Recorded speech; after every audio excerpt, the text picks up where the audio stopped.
melawai. Nanti akan dibilang, kabinet Prabowo, kabinet gemuk. Banyak. Ya negara kita besar, Bung.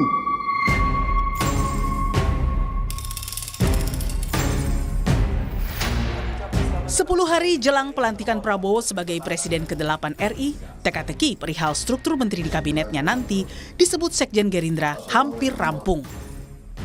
Menurut Muzani, sejumlah tokoh sudah dipanggil menghadap Prabowo.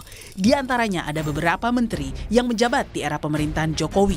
Sementara soal rumor masuknya 3 nama kader PDI Perjuangan ke kabinet Prabowo, Muzani bilang sepengetahuannya ada. Orang dan nomenklatur sudah mulai disusun dan bahkan sudah mulai ada yang dipanggil. Dari PDI Perjuangan? Karena beredar nama 3 nama Pak, ada 3 nama yang jadi menteri sekarang, Menpan RB, Pak Azwar Anas. Tunggu, insya Allah ada.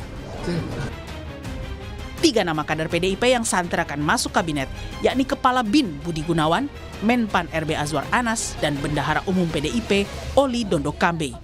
Namun saat dikonfirmasi soal 3 nama tersebut, Ketua DPP PDIP Bambang Urianto menyebut hal itu hanya rumor.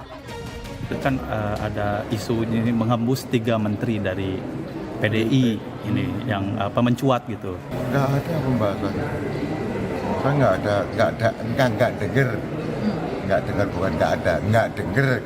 bahasa kalimatnya, nggak dengar dan saya tidak diajak bicara. Nama juga rumor isu boleh. Sementara itu, Partai Golkar sebagai partai pemenang kedua pemilu dalam koalisi Prabowo mengaku tidak merasa terganggu bila nantinya Prabowo mengajak PDIP bergabung dalam kabinetnya. Saya pikir Pak Jokowi juga tidak akan terganggu seandainya PDI Perjuangan itu masuk dalam kabinet, seandainya pun masuk dalam kabinet. Karena Pak Jokowi juga berkali-kali menyampaikan urusan kabinet itu hak wewenang penuh, hak prerogatif dari presiden terpilih. Tapi Golkar tidak masalah ya jika PDIP masuk dalam kabinet Prabowo? Kami mendukung apa yang dilakukan oleh presiden terpilih ya. Oke. Indonesia itu terlalu besar untuk diurus oleh sebagian kecil orang. Sebelumnya, dalam pidatonya di acara BNI Daily Investor Rabu 9 Oktober, Prabowo menyatakan ingin membentuk pemerintahan yang kuat sehingga terpaksa membentuk koalisi yang besar. Karena saya ingin membentuk pemerintahan persatuan nasional yang kuat.